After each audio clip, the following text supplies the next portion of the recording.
Hello traders, आज के analysis में मंथली चार्ट को हम जल्दी से देख लेते हैं। एक बार ऑलरेडी हमने पिछले वीडियो में देखा हुआ है। यहाँ पे 1 और 2 कंप्लीट हो चुके हैं और वेव 3 के इंटरनल वेव काउंट की बात करें तो 1, 2, 3 और 4 कंप्लीट हो चुके हैं और वेव 5 का प्रोजेक्शन जो है 38% ऑलरेडी अचीव हो चुका है और 61% आ रहा है 13598 पर।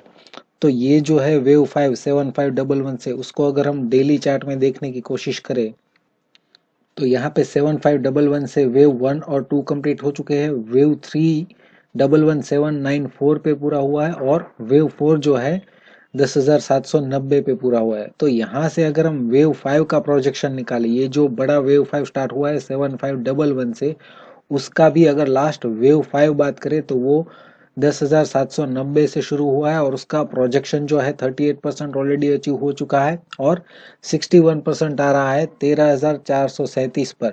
और इसके ऊपर अगर निफ्टी जाता है तो वो वेव 5 जो है वो एक्सटेंडेड जोन में चला जाएगा और मैक्सिमम अगर हम वेव 5 की बात करें तो 100% प्रोजेक्शन आ रहा है 15073।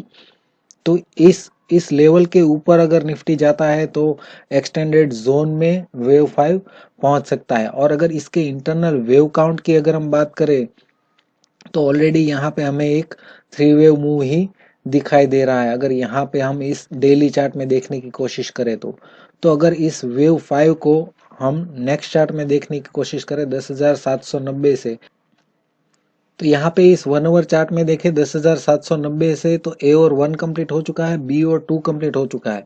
सी और 3 की अगर हम बात करें तो यहाँ पे जो बाउंस यहाँ से हमें देखने को मिला है वहां से हमें 23% का भी रिट्रेसमेंट अब तक देखने को नहीं मिला है।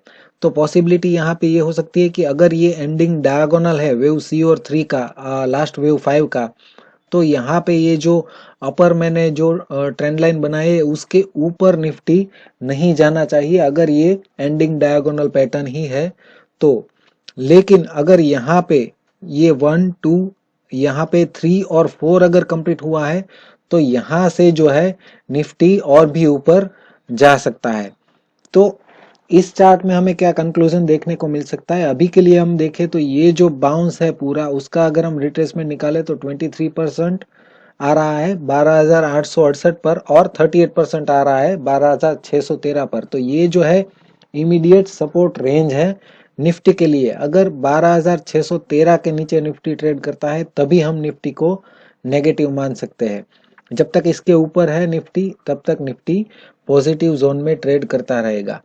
लेकिन इमीडिएट मूव की अगर हम बात करें तो इस चार्ट पर से हमें कोई भी इंडिकेशन नहीं मिलेगा। उसके लिए हमें यहाँ से जो बाउंस स्टार्ट हुआ है उसको अगर हम नेक्स्ट चार्ट में देखने की कोशिश करें 12,790 से, तो यहाँ पे ए और 1, बी और 2 कंप्लीट हो चुका है और ये जो हाई बनाया है निफ्टी ने 13,280 का, तो वहां से अगर हम इस पूरे वेव का रिट्रेसमेंट निकाले तो 23% और 38% आ रहा है 13,193 से लेके 13,140। ये हो जाता है इमीडिएट सपोर्ट रेंज निफ्टी के लिए। अगर निफ्टी 13,140 के नीचे ट्रेड करता है तभी निफ्टी को हम नेगेटिव मान सकते हैं। और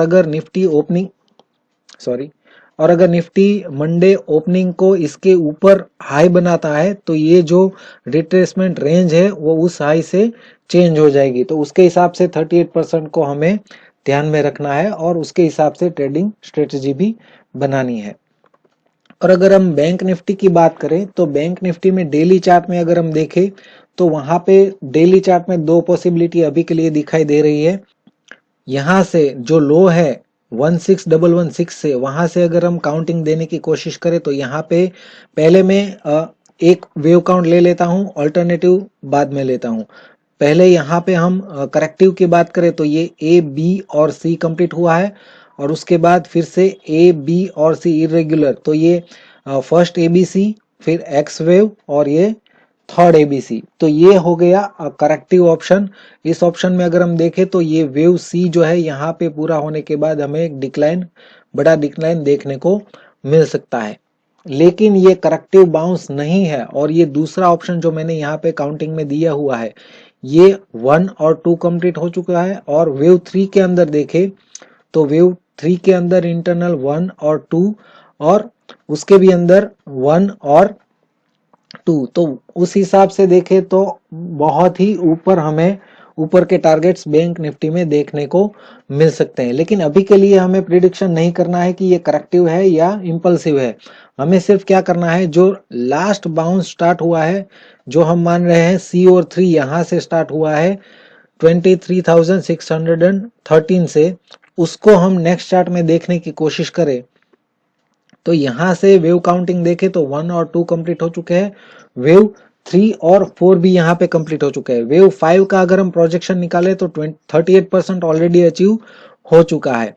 तो यहाँ पे दो पॉसिबिलिटी है, अगर यहाँ पे वेव 5 पूरा हो चुका है और ये करेक्टिव डिक्लाइन है ए बी और सी इरेग्युलर, तो यहाँ से जो है बड़ा वेव 5 स्टार्ट हो चुका है। समझने की कोशिश कीजिएगा, यहाँ पे जो मैंने काउंटिंग दिया है 1 2 और यहाँ पे 3 और 4 अगर कंप्लीट हो चुका है तो यहाँ से वेव 5 जो है बहुत ऊपर की तरफ जा सकता है।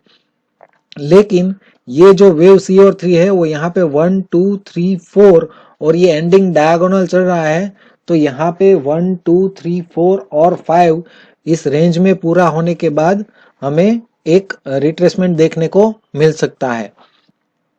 तो यहाँ पे भी निफ्टी बैंक निफ्टी के 1 आवर चार्ट में थोड़ा सा कंफ्यूजन है। तो हम जो लास्ट बाउंस है जो यहाँ से स्टार्ट हुआ है 28,923 से, उसको अगर हम नेक्स्ट 15 मिनट टाइम फ्रेम में देखने की कोशिश करें तो यहाँ पे ए और 1 कंप्लीट हो चुका है और ये एक इरेगुलर करेक्शन ए बी और सी, तो यहाँ पे बी और 2 कंप्लीट हो चुका है। और वेव सी और 3 का अगर हम प्रोजेक्शन निकाले तो 100% आ रहा है 30470 पे और 123% आ रहा है 30705 पे। तो ये जो है इमीडिएट रेजिस्टेंस रेंज हो सकता है बैंक निफ्टी के लिए। और यहाँ पे मैंने एक इनसाइड एक लेवल निकाला है 30540। अगर इसके ऊपर बैंक निफ्टी एक पॉइंट भी जाता है 30541 भी अगर हमें देखने को मिलता है तो निफ्टी जो है ऊपर की तरफ और भी ज्यादा जा सकता है। अदरवाइज इसके नीचे से हमें एक डिक्लाइन देखने को मिल सकता है, तो ये लेवल हमें देखने को मिल सकते हैं। वो केस मैं इसलिए ले रहा हूं क्योंकि अगर ये एंडिंग डायगोनल पैटर्न है, यहाँ से जो वेव 5 स्टार्ट हुआ है वो अगर एंडिंग डायगोनल के रूप में यहाँ पे पूरा होने वाला है 1 2 3 4 और 5, तो वो जो वेव 5 है उसका मैक्सिमम जो है लेवल आ रहा है 30540। अगर इसके ऊपर एक पॉइंट भी जाता है तो वो एंडिंग डायगोनल की पैटर्न को हमें छोड़ देना होगा, तो फिर यहाँ से निफ्टी जो है और भी ज्यादा ऊपर जा सकता है। तो ये लेवल को हमें ध्यान में रखना है। और 30198 से लेके 30540 एक इमीडिएट रेजिस्टेंस रेंज है, और अगर इसके ऊपर बैंक निफ्टी ट्रेड करता है तो और भी पॉजिटिव हो सकता है। आज के लिए बस इतना ही। बहुत बहुत शुक्रिया, धन्यवाद।